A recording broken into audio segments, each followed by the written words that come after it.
Fortune estates 22 లక్షలకే 3 BHK simplex villa. వివరాలకు ఈ numbers ని సంప్రదించండి. భార్యాభర్తలు పడుకున్న తర్వాత ఇద్దరి మధ్య ఓ చెక్క అడ్డంగా పెట్టుకోవడం అన్నది ఈ ప్రపంచంలో ఎక్కడైనా విన్నామా? నో డౌట్ అలాంటి పరిస్థితి ఎక్కడా లేదు. అయితే అక్కడ మాత్రం ఈ సాంప్రదాయం కొనసాగుతోంది. ఇప్పటి నుంచి కాదు, శతాబ్దాల నుంచి ఇదే పరిస్థితి. ఇదే కాదు, వారి జీవన యానం మొత్తం బాహ్య ప్రపంచానికి విరుద్ధంగానే ఉంటుంది. ఇలాంటి లైఫ్ స్టైల్ ఏ అమెజాన్ అడవుల్లోనో కాదు, అచ్చంగా అమెరికాలోనే. అదేంటి, అమెరికాలో ఇలాంటి వారు కూడా ఉంటారా అనిపిస్తోంది కదా. ఆ లైఫ్ స్టైల్ ను కల్లారా చూసిన ప్రముఖ దర్శకుడు పూరి జగన్నాథ్ తన పూరి మ్యూజింగ్స్ లో వీరి జీవితం గురించి ప్రస్తావించారు. ఆశ్చర్యపోయే విషయాలను ఆయన అందులో వివరించారు. ఆ విశేషాలేంటో తెలుసుకుందాం చలో.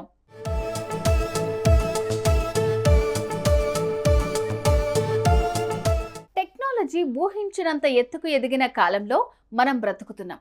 విదేశాల్లోనే కాదు, ఇండియాలో కూడా మారుమూల ప్రాంతాల్లో కూడా సెల్ ఫోన్ వాడకం విస్తృతంగా పెరిగిపోయింది. ఇంటర్నెట్తో బయట ప్రపంచమంతా గుప్పిట్లో ఇమిడిపోయింది.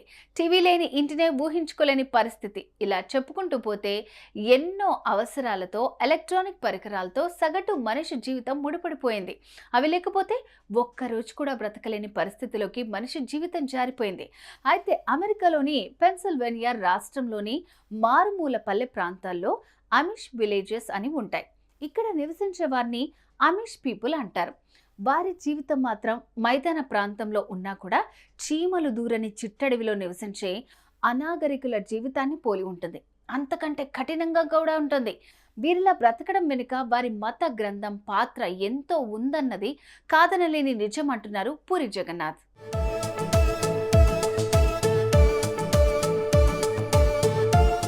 అమిష్ పీపుల్ ఇప్పటికీ కరెంట్ అన్నది వాడరు. ఇళ్లలో ఎవరికి ఫోన్లు ఉండవు, ఇంట్లో టీవీ ఉండదు. ఇక గ్యాస్ స్టవ్, వాషింగ్ మిషన్ లాంటివి ఉన్నా అవి కరెంటుతో కాకుండా బ్యాటరీతో పనిచేస్తాయి. ఆ బ్యాటరీ కూడా సోలార్ నుంచి కరెంట్ అందుతుంది. ఇళ్లలో ఏసీలు అన్నవి మచ్చుక్కనే కనిపించవు. ఇంతకంటే ముఖ్యమైన విషయం ఏంటంటే వీరికి తమ ఊళ్ళో ఉన్న జనాలతో తప్ప బాహ్య ప్రపంచంతో ఎటువంటి సంబంధాలు ఉండనే ఉండవు. పిల్లల్ని కేవలం 8వ తరగతి దాకా చదివిస్తారు. ఆ తర్వాత నిర్దాక్షిణ్యంగా చదువు ఆపేస్తారు. వ్యవసాయానికి వారి జీవితాన్ని అంకితం చేస్తారు. అయితే ఆ ఇంట్లో పుట్టిన పిల్లలకు 18 ఏళ్లు వచ్చిన తర్వాత ఓ వింత ఆచారం అమలు చేస్తారు. 2 నెలల పాటు చేతికి ఫుల్లుగా డబ్బులిచ్చి బాహ్య ప్రపంచంలోకి పంపిస్తారు. బయట దొరికే అన్ని ఎంజాయ్మెంట్లు అనుభవించే అవకాశం కూడా ఇస్తారు. పబ్బులకు పోవచ్చు, మందు కొట్టచ్చు, సిగరెట్లు తాగొచ్చు. ఇలా అన్ని రకాల వ్యవహారాలకు అనుమతిస్తారు. ఆ తర్వాత మన పల్లెల్లో గడిపే జీవన విధానం మీకు తెలుసు. బాహ్య ప్రపంచం ఎలా ఉంటుందో మీరు ఈ 2 నెలల్లో చూశారు. ఇప్పుడు చెప్పండి, మన పల్లెల్లో మన ఆచారాలతో జీవిస్తారా, లేదంటే బాహ్య ప్రపంచంలోకి వెళ్ళిపోతారా? ఒకసారి బాహ్య ప్రపంచంలోకి వెళితే ఇక మీతో ఎట్టి పరిస్థితుల్లో అమిష్ పీపుల్కు సంబంధం ఉండనే ఉండదు. ఆలోచించుకోండి అంటూ ఓ లక్ష్మణ గీత గీస్తారు. అయితే 100కి 95% పిల్లలు అమిష్ పీపుల్గానే బ్రతకడానికి ఇష్టపడతారట. అన్నట్టు ఇక్కడ కార్లు, మోటార్ సైకిళ్ళు లాంటి వాహనాల వాడకం ఉండనే ఉండదు. ఊర్లో ఎక్కడికి వెళ్ళాలన్నా ఎవరికి వారికి గుర్రపు బగ్గీలుంటాయి. చిన్నపిల్లలకు చిన్నపాటి బగ్గీలుంటాయి. వీటి మీద ప్రయాణం చేస్తారు.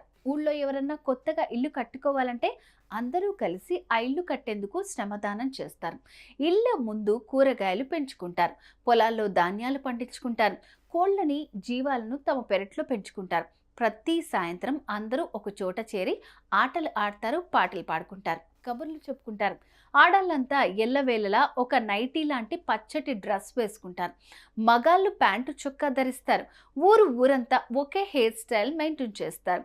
వీడియోలు తీయించుకోవటం, ఫోటోలు తీయించుకోవటం అన్న విషయాలకు అస్సలు ఇష్టపడరు. సోషల్ మీడియా అన్న పదాన్ని పలకడానికి కూడా ఇష్టపడరు. ఇలా సర్వాంగ పరిత్యాగులుగా చెప్పుకునే వారి కన్నా కఠినమైన జీవితం అనుభవించడం అన్నది వారి మత విధానంగా చెప్పుకుంటారు. 300 ఏళ్ల క్రితం ఎలా నివసించేవారో ఇప్పటికీ అలాగే జీవించడం అన్నది అమిష్ పీపుల్ ప్రత్యేకత.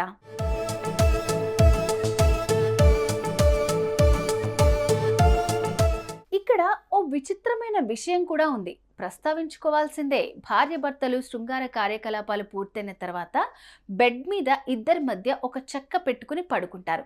నిద్రించే టైంలో పురుషుడు, స్త్రీ ఒకరికొకరు తగలకూడదన్న ఆచారం వల్ల ఈ పద్ధతి పాటిస్తారట.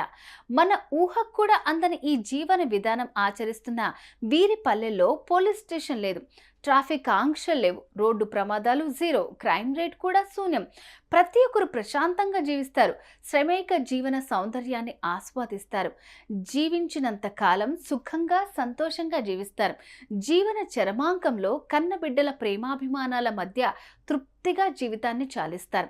సుమారు 300 ఏళ్ల నుంచి అమీష్ విలేజ్లో ఇదే జరుగుతోంది. 100 ఏళ్ల కిందటి మన జీవన విధానం కంటే స్వచ్ఛమైన జీవన విధానం అక్కడ ఇప్పటికీ కొనసాగుతూనే ఉంది. ఇది నిజంగా ఒక విచిత్రమే కదూ.